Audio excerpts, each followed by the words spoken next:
বাচ্চা নিয়ে চলে গেলে এখনই চলে যান, এরপরে যেতে কষ্ট হবে, আর ছেলে কষ্ট পাচ্ছে, আপনি নিয়ে চলে যান, যান নিয়ে যান। বাচ্চা নিয়ে দিনই কাজে আসবেন না। অনেকে দেখবেন জুমার নামাজে ছোট বাচ্চা নিয়ে যায়, কি মনে করে ছেলেটা মসজিদে গেলে ভালো হবে, মসজিদে গেলে নামাজ কালামে নামাজদের দোয়া পাবে, ছেলে ভালো হবে। আশা তো মোটে নিয়ে যাবেন না, এতে ছেলে তো ভালো হবেই না, আর আপনাকেও ভালো হতে দেবে না। আপনি ইমাম সাহেব তো বলছেন, স্টেজের নিচে বসান, কি বলেন জি? এতে ছেলে তো ভালো হবেই না, আর আপনাকে ভালো হতে দেবে না, বরং এই বাচ্চাটার কারণে আরো 5টা নামাজির নামাজ নষ্ট হবে। নেকি তো আপনি পাবেন না, জুমার নামাজ পড়ে আপনাকে পাপ নিয়ে বাড়ি আসতে হবে। কথা বুঝেছেন?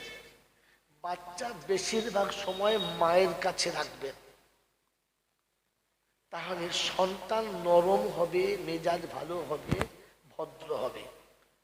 সন্তান বেশিরভাগ বাপের কাছে থাকলে নরম তো হবে না, বরং বাঁদর হবে।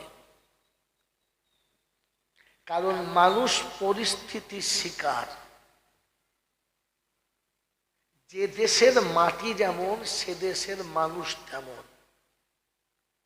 মক্কা গোটা পাথরের, তাই মক্কার মানুষের মেজাজ পাথরের মতো শক্ত, সহজে হেলে না, আর হেলে গেলে ফেরে না। মদিনার মাটি কিন্তু নরম, আজও মদিনার মানুষ কিন্তু নরম। কথা বুঝেছে? কারণ যে মাটিতে মানুষকে তৈরি, মাটির গুণ যেমন তেমন। মায়ের বুক হচ্ছে নরম, তাই মায়ের বুকে যতক্ষণ বাচ্চা থাকবে বাচ্চা নরম হবে।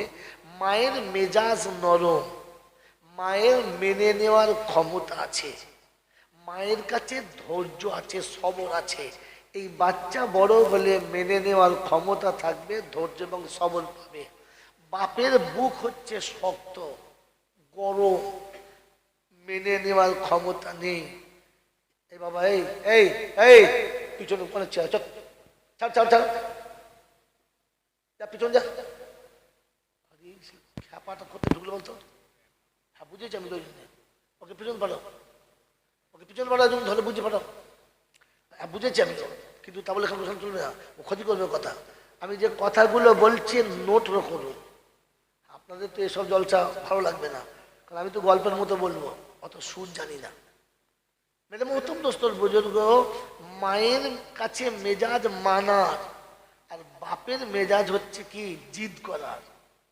অতএব বাচ্চা বাপের কাছে বেশি থাকলে ও বাচ্চা জিদওয়ালা হবে, বেয়াদব হবে।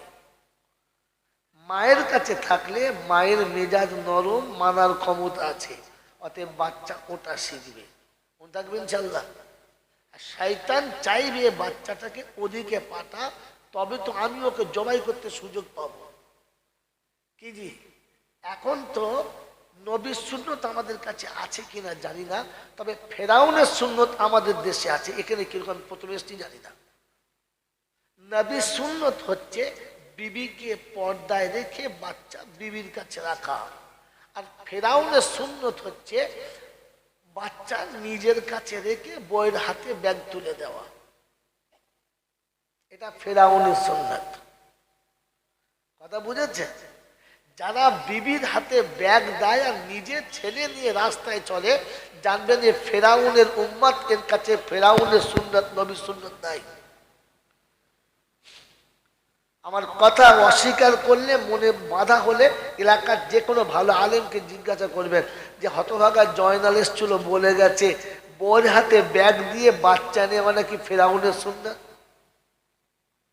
বাচ্চা ভালোবাসা সুন্নত, বাচ্চার কপালে চুমো খাওয়া সুন্নত, বাচ্চাকে আদর করা সুন্নত, তবে নিজের জায়গায় থেকে জায়গা টপকে নয়।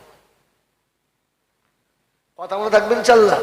এ কথা আমার বলার কথা ছিল না, একটা বাচ্চার জন্য এতগুলো কথা বলতে হলো।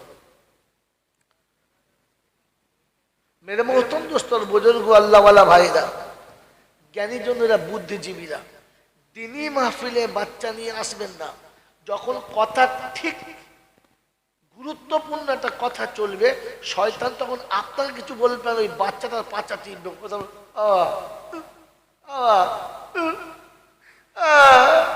বাস। ও তো নিজে শুনবে না, আর পাঁচের পাঁচজনকে শুনতে ঝামেলা ঠিক তখন পাকাবে। ওই জন্য ওকে বললাম প্রথম পালা। কথা বুঝেছেন? আমি মানুষটা যে ভালো না, ওটা প্রথম চেপি আপনি বুঝতে পেরে গেছেন। হ্যাঁ না? না, আমি মানুষটা মোটেই ভালো না, কিন্তু যদি আপনার ভালো না লাগে আমি কিচ্ছু করতে পারলাম না। কারণ কারোর মুখের দিকে তাকিয়ে তোয়াজ করে বয়ান করা আমার আমার আমার সুন্নাতে নেই। যেটা সত্য ওটা বলবো। হ্যাঁ না? না, কথা বলেন, বলবো। কোরআন হাদিস বলবো। তাতে যদি কারোর বিপক্ষে যায় তো আর হ্যাঁ বলেন, কারণ কোরআন হাদিস কারোর বাপ দাদা বলে না। এই জন্য কোরআন হাদিস যখন বলবো তখন কার বুকের উপরে গেল আর কার কলজের উপরে গেল ওটা দেখবো, জোরে বলে দেখবো না। এই জন্য মেরে মোহতম দোস্তর বুজুর্গ, এই যে যিনি না বললেন, এই নাটা কিন্তু সত্যিকারের না না, কি বুঝলেন? কারণ নায়ের ভেতরে হ্যাঁচকা মারা টান আছে। ভাত খাবি বাবা? না, খাবো না, তার মানে ছেলেটা খাবে না। আপনি ভাত খাবি বাবা? তখন কি বুঝবে? তো শালা খাবে। কথা বোঝেন নাই? সব জায়গাতে চালাকি করেন না। আমি মসজিদের ইমাম না যে খ্যাচ মারলে মনে হয় ছেড়ে দেবে। আমি জিনিস মোটেই ভালো না। যেটা বুঝবেন সেটা বলবেন, যেটা বুঝবেন না ওটা বলবেন না।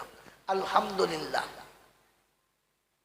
শোনাচ্ছিলাম তিনি আমাদেরকে এমন পাক মজলিসে বসার সুযোগ দিয়েছেন। এজন্য কৃতজ্ঞতা স্বীকার করে বলি আলহামদুলিল্লাহ। সত্যি প্রশংসার একমাত্র মালিক হলো আল্লাহ। জোরে বলবেন সবাই, প্রশংসার একমাত্র মালিক হলো আল্লাহ। এটা আমি বলেছি, আমার পূর্বের বক্তা বলেছি, আর জীবনে যতদিন ওলামারা জলসা করেছে বলেছে। হ্যাঁ না? না, আর আমি আপনি তাই বলেছি, প্রশংসার একমাত্র মালিক হলো, জোরে বলেন। আপনি যদি জিজ্ঞাসা করে কোন কারণে, তা তো বুঝি নাই। আলেম ওলামারা বলতে বলেছে তাই বলেছি। আজ বলে দিচ্ছি, যে কোনো বক্তার বক্তৃতা শুনবেন, আমি বারণ করব না। তাই বক্তৃতাটা ধ্যানের সাথে শুনবেন, অমনোযোগী হয়ে শুনবেন না। বক্তৃতা শোনার পরে নিজে জ্ঞান বুদ্ধিতে বুঝবেন, যেটা বুঝতে পারবেন ওটা আমল করবেন না। তাহলে কোনটা করবো? যেটা বুঝি পাই নাই ওটা তো আপনি ধার দিয়ে যাবেন না। যেটা আপনি বুঝতে পেরেছেন ওটা আমল করবেন না। ওটাকে আমল করার আগে আপনার এলাকার, আপনার পছন্দের ভালো আলেমের কাছে আপনার কথাটা ফের বলবেন, জলসায় এটা শুনেছি আর আমি এইটা বুঝেছি, ঠিক কিনা। কোন আলেম যতক্ষণ আপনার বোঝাটাকে হ্যাঁ না বলবে ততক্ষণ আপনি পাকামো করে মানতে যাবেন না। তাহলে এমন জায়গায় গিয়ে বসে যাবেন চুল কি আর শেষ হবে না। মন থাকবেন চাল্লা? হ্যাঁ, এই জন্য শুনে নেন, আলেম ওলামারা যেটা বলেছে আপনি বলুন, কিন্তু মাঝে মাঝে ভাবুন কেন বললেন, আর না বুঝতে পারলে জিজ্ঞাসা করুন কেন বললাম। বুঝেছেন কথাটা? কথা বুঝে এসছে ভাই? অনেক কষ্ট করে এসেছি, তাও ক্লান্ত শরীরে, বুঝতে পারছেন ঠান্ডা লেগেছে, কথা বলার ক্ষমতা ছিল না। আমি তাও বলেছিলাম আমাকে ছেড়ে দেন, অন্য কেনে চালান।